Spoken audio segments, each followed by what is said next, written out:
2020 solo podía acabar con unas navidades restringidas, con un nuevo peaje social para frenar al COVID. El Gobierno propone que las tradicionales cenas familiares se limiten a 6 personas. Comenzamos.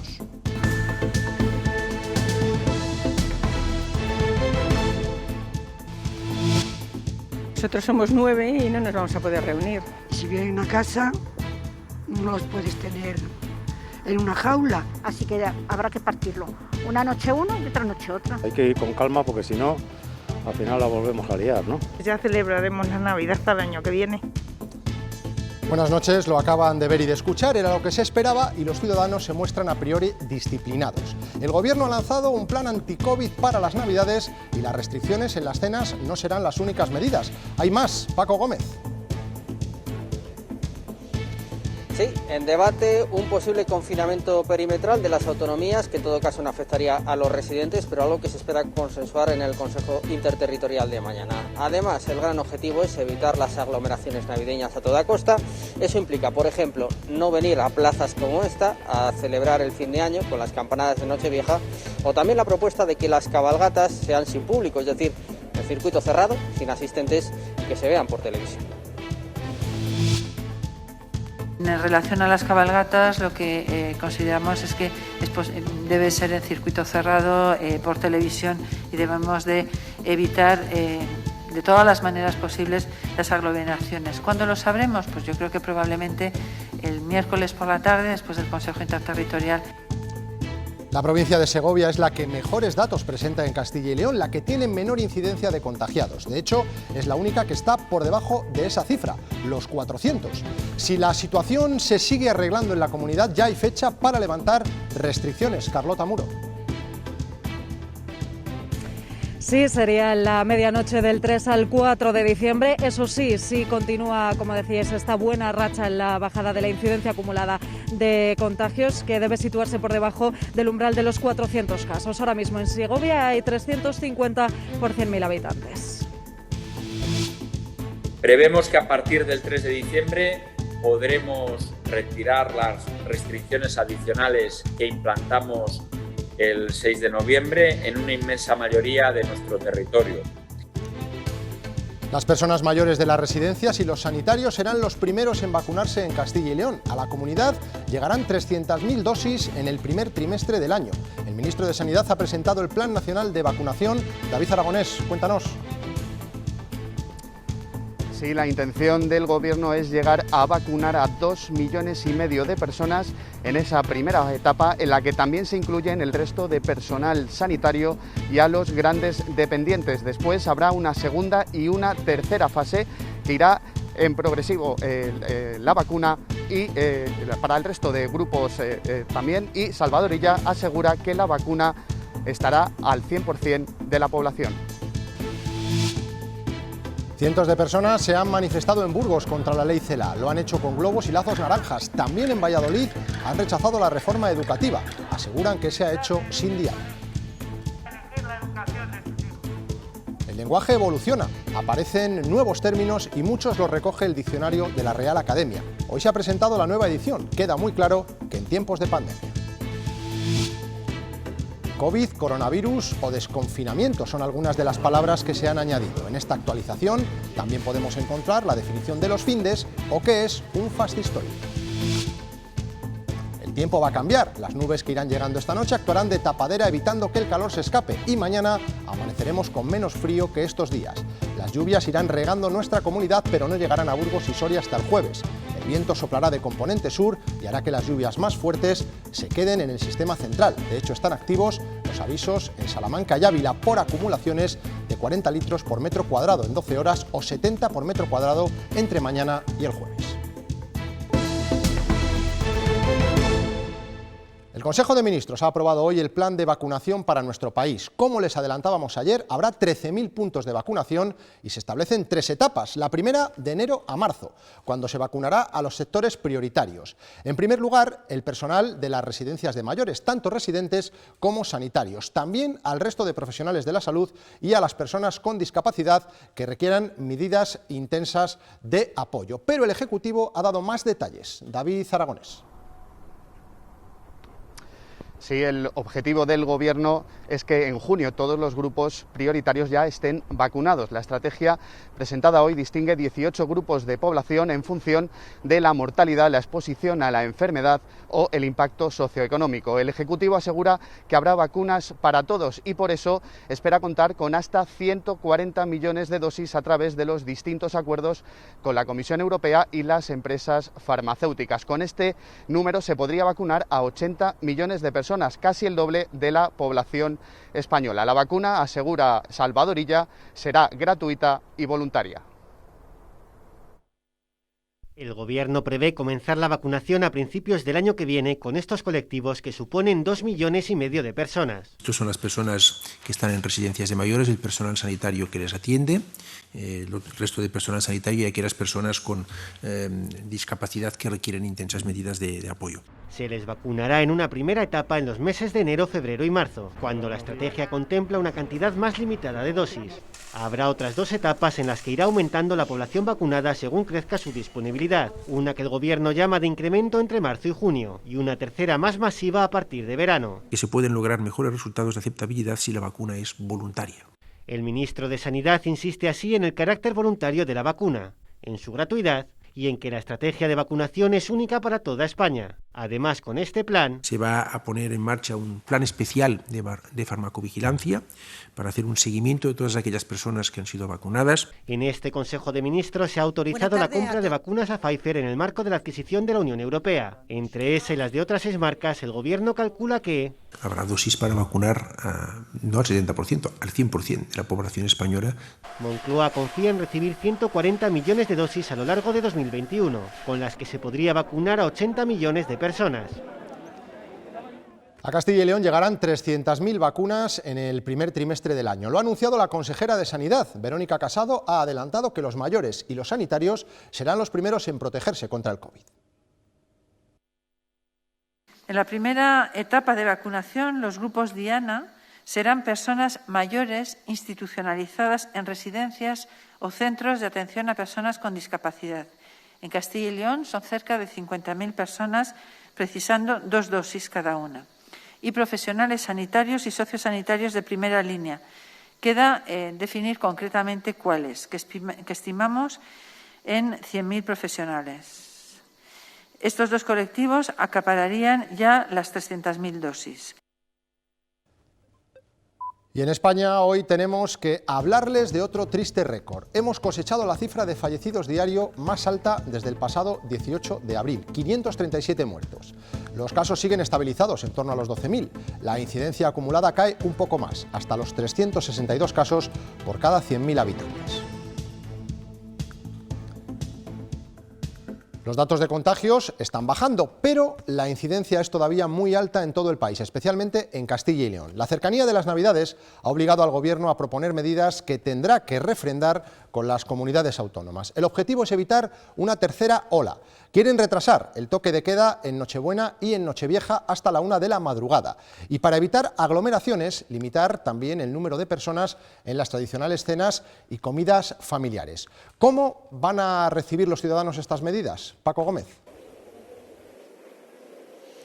La mayoría, por lo que hemos visto, considerando que es preferible una Navidad atípica a una tercera ola en enero que podría ser terrible. En todo caso, quien más que menos hoy echaba cuentas para ver a cuánto le alcanza con ese tope de 6 personas no convivientes en celebraciones y reuniones familiares. Y también asumiendo que este año no habrá grandes aglomeraciones navideñas en las fiestas típicas de estos años, de estos días, en las visitas a los belenes, en la acogida de las campanadas de Año Nuevo o también en las cabalgatas.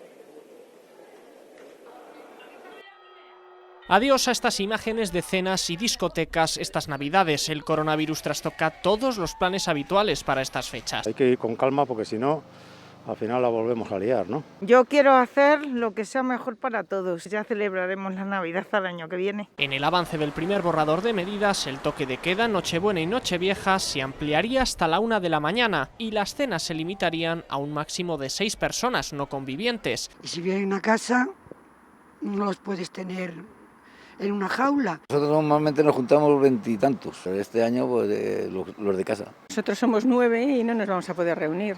Para los pequeños de la casa, los Reyes Magos de Oriente llegarían en una cabalgata diferente. El gobierno recomienda que sea por televisión o de forma estática, misma postura que tiene la Junta. Debe ser en circuito cerrado, por televisión, y debemos de evitar de todas las maneras posibles las aglomeraciones. Entre otras propuestas del borrador, que se podrá conocer este miércoles, comprar con antelación, limitación de aforos en los mercadillos navideños, no cantar en las iglesias o que los estudiantes de fuera vuelvan a casa y que limiten sus interacciones sociales los días previos. Aunque todas esas medidas serán consensuadas por el Gobierno y las comunidades autónomas, los ayuntamientos también tienen sus propuestas. Y de ellas, entre otros temas, se ha hablado esta tarde en la reunión telemática del presidente de la Junta con los alcaldes de las principales ciudades de Castilla y León. En este encuentro se ha hablado de la evolución favorable que indican los últimos datos. Los alcaldes también han pedido mayor compromiso económico al Gobierno regional y más claridad en las ayudas a los sectores más afectados. Lo que tiene que haber también son criterios ciertos, certeros, de tal manera que se sepa cuando ocurra este dato, las medidas que vamos a adoptar son las siguientes: relajación en este sentido, que todo el mundo tenga la información, porque eso genera confianza. Tanto la Junta como los alcaldes de los municipios luchan por bajar la incidencia en las localidades y ya existe un objetivo concreto: bajar de los 400 casos por cada 100.000 habitantes. Y es que la Junta ha avisado de que en las provincias en las que se logre se empezarán a eliminar restricciones. Todas las provincias están en proceso de mejora, pero aún la incidencia es muy elevada, está muy por encima de los 800 casos. Por ejemplo, en Burgos, Valladolid, Palencia y Zamora. Solamente hay una por debajo de los 400 casos por cada 100.000 personas. Es Segovia, con 350. De mantenerse así, el 3 de diciembre podría reabrir la hostelería. Carlota Muro. Eso es, sería en la medianoche del 3 al 4 de diciembre, así que si hoy fuera esa fecha, 4 de diciembre, estas terrazas que ahora mismo están recogidas presentarían una estampa muy distinta. Estarían repletas de gente, eso sí, repletas, pero con todas las medidas de seguridad pertinentes. Esto de continuar así, esta buena racha que ahora mismo presentan provincias como Segovia, como decíais, de bajar esa incidencia acumulada por debajo del umbral de 400 casos. Ahora mismo la provincia de Segovia se sitúa en 350 por 100.000 habitantes. Es la más baja, como decíais, de toda la comunidad. Pero no solamente reabriría en ese caso la hostelería, también lo harían los centros comerciales y los gimnasios. Sobre lo que todavía no hay una decisión en firme sobre qué pasará, sobre todo durante el puente, con el cierre perimetral, aunque parece que otras comunidades colindantes, como es el caso de Madrid, ya han tomado una decisión, cerrarían. Prevemos que a partir del 3 de diciembre podremos retirar las restricciones adicionales que implantamos el 6 de noviembre en una inmensa mayoría de nuestro territorio. Hay provincias que van a entrar en niveles inferiores al nivel de alerta 4 en los próximos días y eso nos va a permitir reiniciar la actividad en gran parte de estos sectores. Son los hosteleros que no terminan de encontrar una solución a sus problemas en el tiempo. Con sus negocios cerrados han vuelto a manifestarse. Están decepcionados después de la reunión que mantuvieron ayer con Francisco Igea. Echan de menos el plan de ayudas directas definido y también quieren saber de una vez por todas cuándo podrán trabajar. Son muy escépticos con la posibilidad de abrir en el puente. Me encantaría equivocarme, me encantaría que nos abrieran el día 4 y me encantaría tener un plan, una hoja de ruta para poder decir a todos los hosteleros que tienen que comprar, que tienen que tener género y que van a abrir.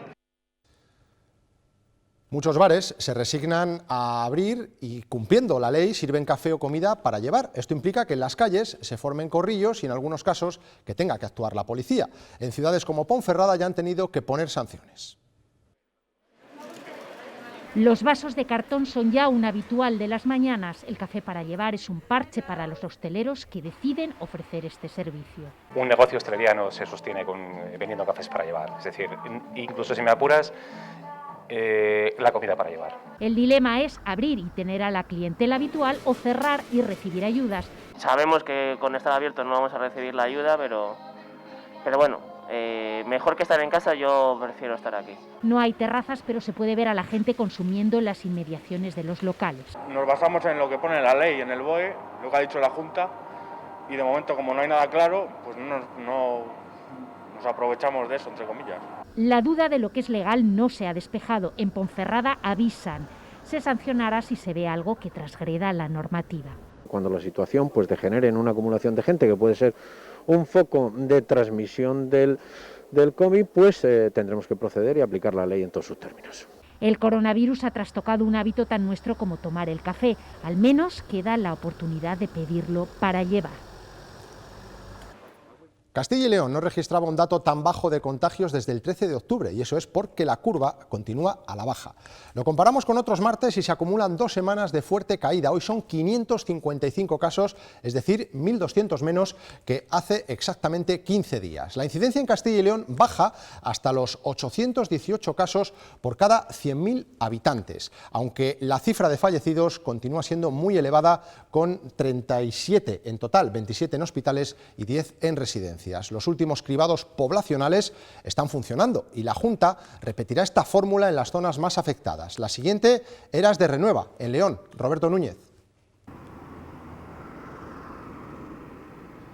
La zona básica de salud de Eras de Renueva va más allá de este barrio de la capital leonesa. Incluye incluso otros municipios, como por ejemplo Villaquilambre, con casi 20.000 habitantes, o Santa Colomba de Curueño, a los pies de la montaña leonesa. Son más de 37.000 tarjetas sanitarias y entre ellas la incidencia está disparada, más de 1.000 casos por cada 100.000 habitantes.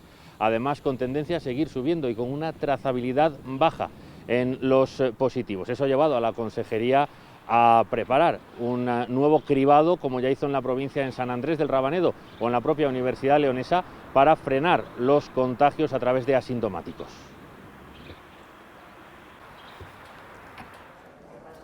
Aunque Salamanca ha experimentado la mejor evolución de casos en las últimas 3 semanas, hay 2 excepciones, Peñaranda y Guijuelo. Aquí la incidencia acumulada se mantiene en más de 800 casos. Por este motivo se va a proceder también a un cribado masivo mediante test de antígenos de segunda generación. Las pruebas comenzarán la próxima semana, el lunes en el caso de Peñaranda y el martes en Guijuelo. La Junta de Castilla y León está buscando un acercamiento con los sindicatos tras las protestas de la semana pasada por el decreto de regulación del personal. Para el Gobierno regional todo se ha debido a un error de comunicación. Insisten en que este decreto es un paso previo para negociar y que las decisiones llegarán con consenso. Los sindicatos agradecen el tono de Verónica Casado, pero dicen que el diálogo hay que demostrarlo. Parece que la consejera ha comprometido su palabra a que el decreto ese queda en stand-by, no se utiliza y se va a negociar desde la legalidad ordinaria. Nosotros hemos puesto una serie de premisas que evidentemente es no pérdida de derechos. Le hemos solicitado nosotros, primero, una reunión con Alfonso Fernández Mañueco, con el presidente de la Junta, y con ella, porque son los que han expresado esa intención de negociar, y además para trasladarle al presidente que lo que queremos es que se retire ese decreto. La plataforma de afectados de la hostelería de Palencia valora seriamente abrir el próximo día 4, aunque siga estando prohibido. Vamos con otros asuntos. En la ciudad china de Tianjin, tras meses de normalidad y sin obligación de utilizar mascarillas, se han registrado 5 casos locales de coronavirus. Para nosotros esa cifra de contagios en una ciudad de 11 millones de personas sería ridícula, pero allí se considera motivo de alarma y las medidas son muy estrictas. Nos llamaron a la puerta y así fue. Nos bajaron abajo, nos tomaron datos, todas las comunidades, todo el edificio. Se habilitaron lugares de campaña donde tomar todos los test a los 4 millones que vivimos. No han salido prácticamente positivos, si no es ninguno, después de todos estos test, y que todo volverá a la normalidad a lo largo de la semana.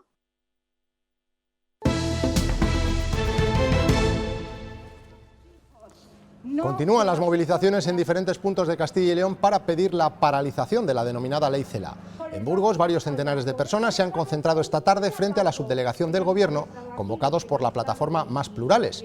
Provistos, como ven, de lazos y globos naranjas, han expresado su rechazo a una reforma educativa que estiman que llega en el peor momento de la pandemia y sin diálogo. Profesionales van a ver peligro. Misma imagen y misma respuesta de decenas de familias en la concentración que también ha tenido lugar en Valladolid. La plataforma Más Plurales lleva ya recogidas 1 millón de firmas y se han puesto como reto llegar hasta los 2 millones. A la concentración en Valladolid han acudido representantes del PP y Ciudadanos. La concertada tenemos muy claro que solamente la calidad del sistema educativo se puede alcanzar desde el diálogo, desde la moderación y desde el entendimiento. Y con diálogo, moderación y entendimiento nos comprometemos a que en Castilla y León podamos seguir manteniendo un sistema de calidad y de libertad. Hay muchas familias completamente en desacuerdo. Creo que esta ministra tiene que escuchar a los partidos políticos, a los profesores, a todos los sindicatos y en general a toda la comunidad educativa, porque basta ya de ejercer esta manus autoritas. Les hablamos ahora de la polémica por el apoyo de Bildu a los presupuestos que sigue acompañando algunos actos del Gobierno, como ha ocurrido esta misma mañana en el Palacio de la Moncloa. Pedro Sánchez y 7 ministros han mantenido una reunión con el patronato del Centro Memorial de las Víctimas del Terrorismo, en la que han defendido la necesidad de mantener la memoria. Otros colectivos de víctimas, como la AVT, han criticado este encuentro. Dicen que Sánchez solo quería blanquearse después del respaldo a Berchale y los traslados de presos etarras. Ayer tarde, en la Comisión de Exteriores del Congreso, un parlamentario de Bildu condenaba el atentado en el que murieron los guardias civiles Carlos Sáenz de Tejada y Diego Salva. Lo hacía delante del padre de uno de ellos, que es diputado por Vox. Todo mi respeto, solidaridad y pésame. Y usted, señor Salva, independientemente de lo que yo piense de su formación, que seguramente sea lo mismo que usted piense de la mía, tiene mi respeto como persona, como todas las personas que están en esta sala, pero como víctima tiene también mi solidaridad personal y profunda. Nuevo choque entre Pedro Sánchez y Pablo Iglesias. El presidente, argumentando dar agilidad a los trámites, había planeado controlar el reparto de los fondos europeos de resiliencia a través de su oficina económica y un consejo interministerial. En este había 10 ministros socialistas y uno de Podemos, y no era Iglesias, sino la ministra de Trabajo. Al filtrarse la idea, esta mañana el vicepresidente ha reclamado estar en ese consejo. La solución la cuenta la ministra portavoz, que también ha echado mano del argumento de que solo era un borrador. Esos 8.000 millones de euros de impuestos. Respetar la palabra de quien está en su uso.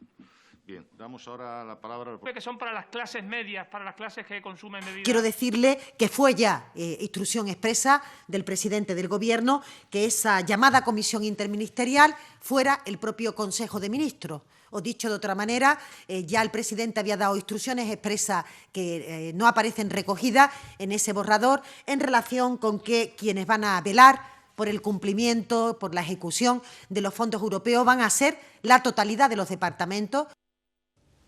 La mesa de la Comisión de Presupuestos del Congreso veta, siquiera antes de debatirlas, más de un centenar de enmiendas de partidos que PP, Ciudadanos, Coalición Canaria y PDeCAT.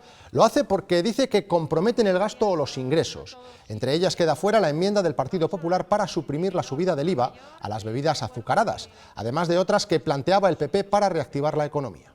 Solucionado sus problemas. El cierre de las clínicas dentales Dentix está afectando a 3.000 trabajadores en toda España, cerca de 180 solo en Castilla y León. No cobran toda su nómina desde el pasado mes de septiembre. Actualmente están en ERTE a la espera de que el juez nombre un administrador concursal.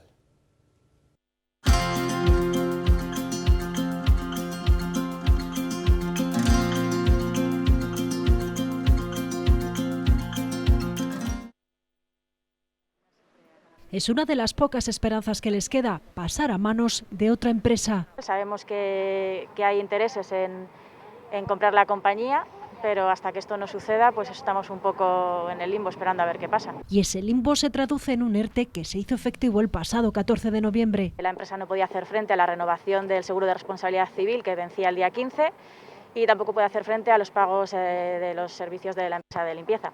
A esto hay que añadir lo que se le debe a los empleados de las clínicas. Es evidente que tiene un problema de liquidez, los trabajadores llevamos meses sin cobrar también nuestra nómina. A lo que hay que sumar el estrés al que han sido sometidos. Hemos tenido que dar la cara como trabajadores sin tener incluso nosotros mucha información, porque la empresa no es muy dada a informar a sus trabajadores, la verdad.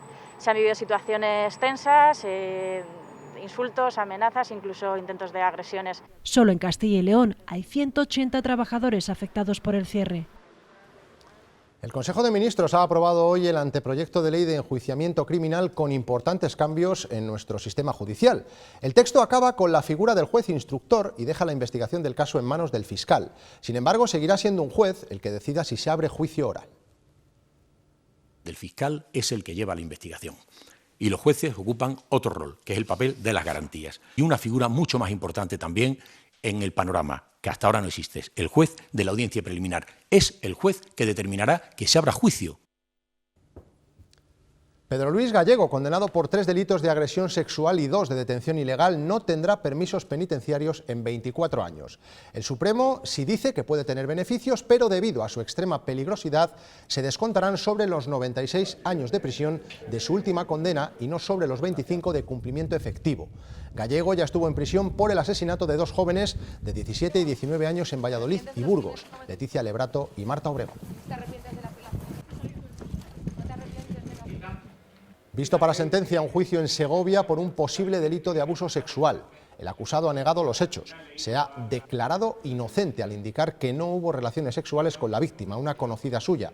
Se ha elevado a definitiva la petición de la Fiscalía de 7 años de prisión. Todo sucedió en una fiesta de Halloween en 2018, cuando terminaron en la casa del joven tras su cumpleaños.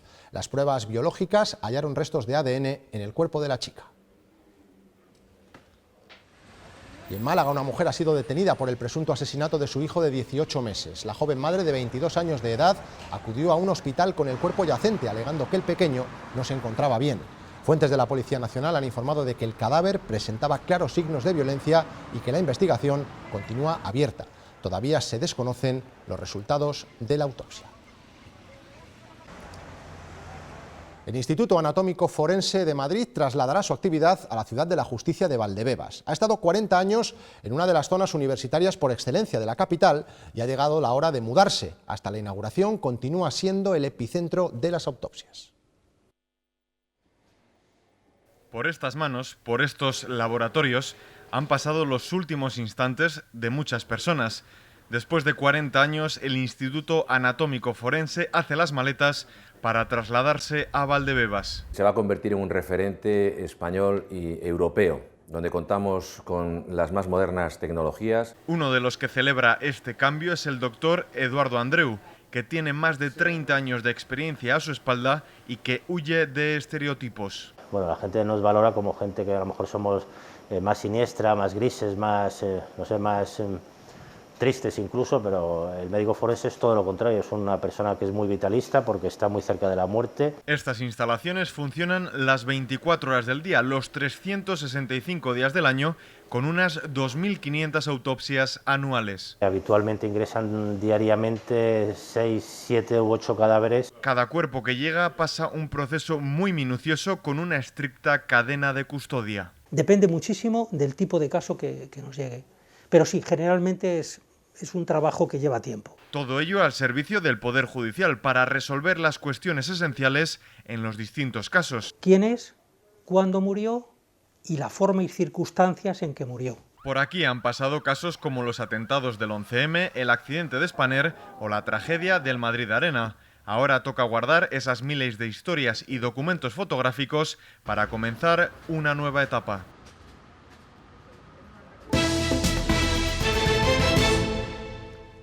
Llegan al diccionario de la lengua española las palabras de la pandemia. COVID, coronavirus o desconfinamiento son ya términos oficiales del idioma español. A estas nuevas incorporaciones que se han dado hoy a conocer se le suman otras más sorprendentes y tal vez polémicas. Esa palabra soñada, fin de, deja de ser un término coloquial. El diccionario de la lengua española ha caído rendido bajo su influjo y la ha incorporado, pese a las reticencias. Decir fin de me parece falto, pero que en cambio reconozco que la mayoría de hablantes utilizan fin de, sobre todo cuando están hablando con amigos. Fin de no llega sola, si al domingo le sigue el lunes, a este término le acompañan los de la pandemia, que se han hecho hueco obligado en el diccionario. Palabras como COVID, coronavirus, desconfinamiento o cuarentenar son ya de uso correcto y oficial. La Real Academia ha incorporado hoy más de 2.500 nuevos términos. El peso de los anglicismos no provoca temor alguno. Esto del inglés nos invade, que suele decirse como cortapisa o como temor a que se corrompa la lengua por razón de la abundancia de palabras de este género, pues tampoco es una cuestión de gran preocupación. Y luego están otras palabras que llegan para quedarse y a primera vista o primera lectura sorprenden. Fascistoide es una, otra macho alfa, que se define como el macho dominante en un grupo de animales sociales. Las otras lecturas son ya al margen del diccionario. Los trabajos de restauración de la Universidad de Salamanca han permitido recuperar el brillo de 2 tapices del siglo XVII. Es la guinda de una labor que se ha prolongado durante 20 años y que ha abarcado toda la colección de estas piezas barrocas. Ahora lucen con todo su esplendor, pero llegar aquí ha sido toda una odisea. Desmontar con todo el cuidado, trasladar, viaje a la Real Fábrica de Tapices y vuelta a Salamanca, relucientes y colocados ya con todos los criterios de seguridad.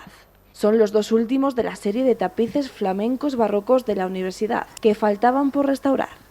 6 meses para un proceso muy complejo. Necesitamos ayuda precisamente del conservador, del historiador, que nos sitúe en qué momento histórico fueron creados, por qué tipo de taller. Tenemos también el recurso del fotógrafo, tenemos el recurso del químico, tenemos el recurso de los restauradores de tejidos, de los tejedores, ellos mismos también nos dan mucha información. Vuelta al brillo a piezas únicas del siglo XVII, que en su día engalanaron el viejo estudio para conmemorar un nacimiento real, que fue el nacimiento del príncipe Felipe el Próspero. El claustro de aquí, de Escuelas Mayores, se decoró absolutamente todo, ¿no?, con una serie de tapices.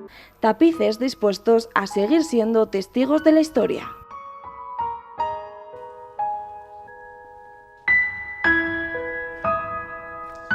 Nosotros nos vamos, recuerden que pueden seguir informados en nuestra página web ciltv.es. Adiós.